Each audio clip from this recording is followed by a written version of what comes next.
You should realize it's not an Israeli issue. It's not an issue of territory. It's not the issue of prisoners. It's the issue of war against democracy and against the humanity. So you should choose which side you are going to take in that war, and it's now or never. Avi Yemini for Rebel News in the Soroka Medical Center in southern Israel in Be'er Sheva. We're here today to speak to the director of the hospital that took over well over 1,000 injured patients from the horrific terror attacks 2 Saturdays ago. Murder, kidnapped, families, everyone in the hospital has some relation from the very close circle or for, just friends that has something to do with one of the families that were murdered or injured in that event. In the 20 years, have you seen anything similar to this? I don't think that anybody in the world have seen such thing. Those colors, those smells, the amount, and the time, the time that all of those events happened. It was very short for the hospital to get so much injured. Is this the main hospital closest to? This is the main hospital for the south of Israel.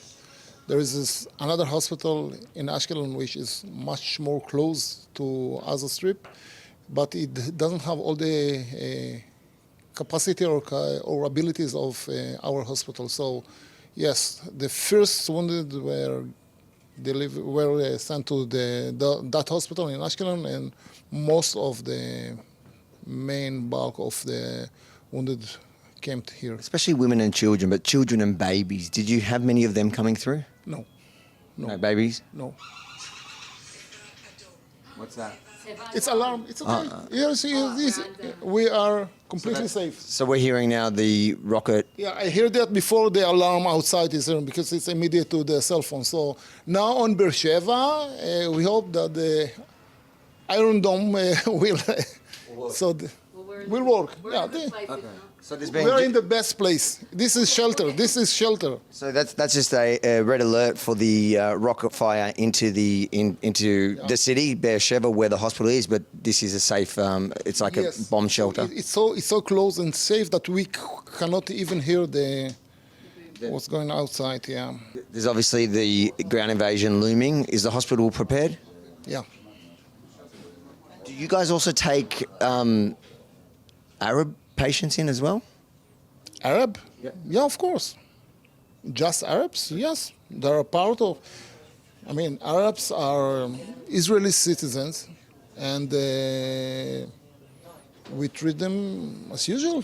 If they have operation, they need operation, they have a motor vehicle accident, in intensive care, they are getting the same treatment as every other citizen in Israel is getting. So what would you say to those around the world that are calling it an apartheid state and the kind of this attack? Arabs in Israel are citizens. The Arabs outside in the Gaza Strip, they are not citizens, and they didn't come to us during that wartime. But Arabs, I have many Arabs in my staff.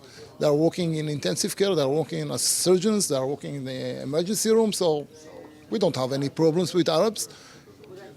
What's your final message to the world, anybody watching around the world, especially in the West?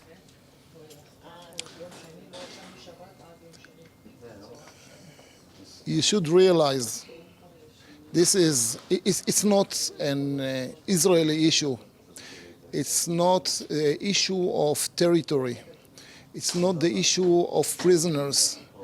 It's the issue of war against democracy and against the humanity.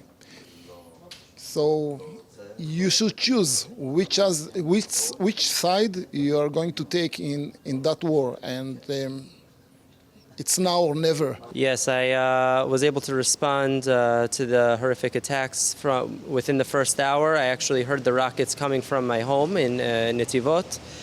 And when I understood that it's out of the ordinary, meaning we get rockets every now and again anyways, once I understood it was out of the ordinary, I called the dispatcher. I let them know I'm available if you need me for anything, not thinking that there was very much of it.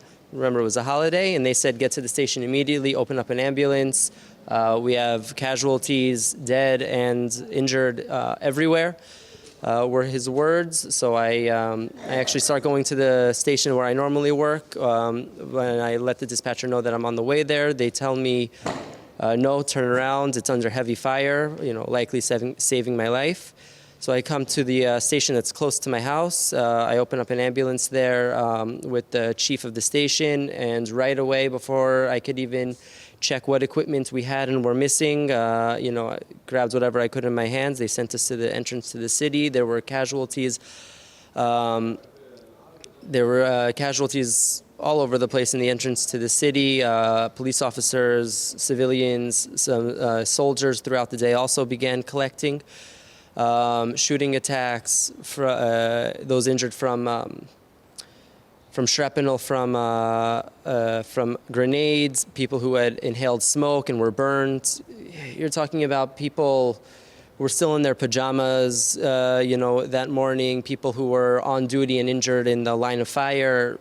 Everywhere they were coming in from all over the place. We were back and forth from the hospital to the field, all around the region, in the Gaza area, in the area of the cities near Gaza, in the Be'er Sheva area, just all day, all night, casualties all over the place. Tell us what you guys are doing here. So we are here volunteering for the people of the hospital. So we're putting some food, something to keep them powered up, for the work, for the workers and for the people here, and we give them the smiles and the happiness they need right now in this moment. How long have you been here?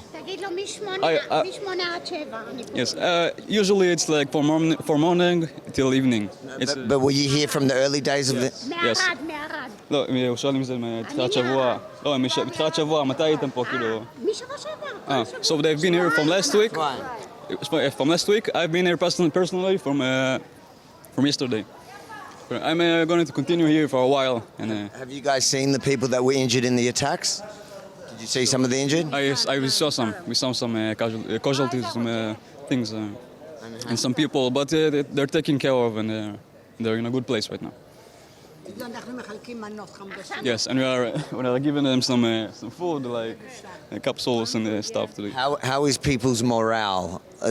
How were people feeling? It changes from person to person, but like the average, I say they're pretty getting used to the stuff, and they're like getting better over time. If you think it's important for the world to hear the testimonies of those that were here and responded from the very beginning of the horrific terror attacks here in southern Israel, make sure to share this far and wide, especially because there are so many out there trying to pretend like this never happened or really wasn't that bad. And then head over to thetruthaboutthewar.com, check out all our reports from here in the Frontline and share them with the world. And if you support our mission, thetruthaboutthewar.com, please consider chipping in to help cover the costs. Thetruthaboutthewar.com.